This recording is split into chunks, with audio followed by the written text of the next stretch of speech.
From time to time, you'll see articles and also programs about the browning of America, which is different than the old talk of white and black. And that's the kind of Washington, D.C. that I perceive in the next 20 years or so. And when you come back, it's going to be a totally different place. But above all, the key feature is that there basically are not going to be any poor people here. Poor people are just almost, when you think about it, they're virtually going to be erased from the cityscape.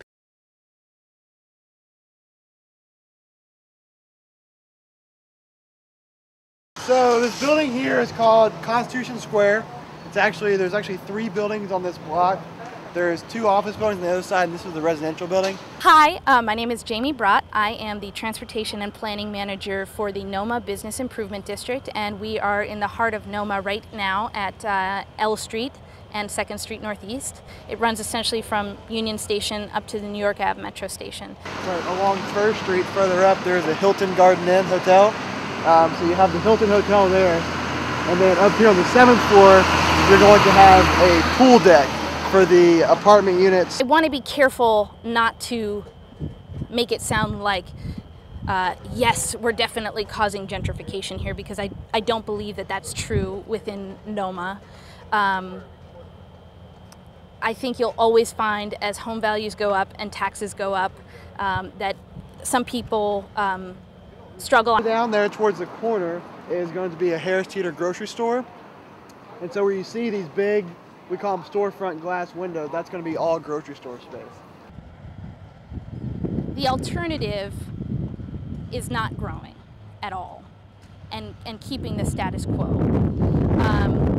And I think it's valid for some people to feel that for their particular circumstances, that may have been better.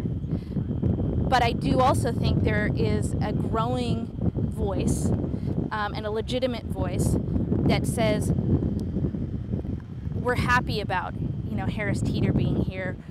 Here in Washington, the way in which it's being handled is if you want to find poor people, you go around the edge of the city. You go around just outside of the city limit, and you will see a ring. And the ring will stop with Rockville, okay?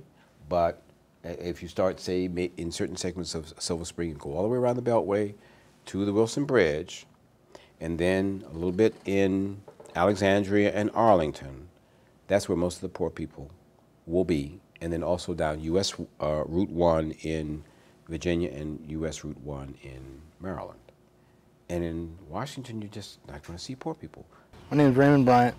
I used to live in Baltimore, Maryland, in a little city called Dundalk, right outside of the Inner Harbor, about 10 minutes by car. I lived in somewhat of a, I don't know, I guess you could say kind of decent neighborhood.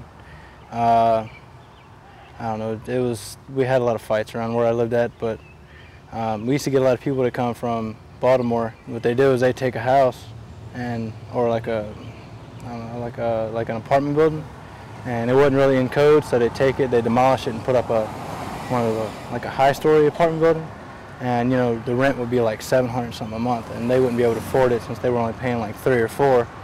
You wouldn't walk around at night. You never wanted to do that.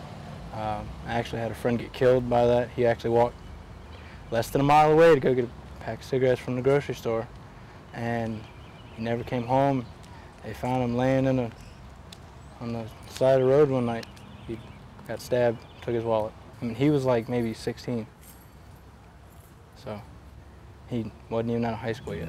I guess what I'll go back to is the importance of the diversity of options and the importance of the private development community to partner with agencies like the District Office of Planning to be sure that there are programs in place that will allow inclusionary zoning type mechanisms that respect the free market but also provide the inventory we need so that people who really want to live in the district have options here. For us, it's probably more than anything else an economic issue.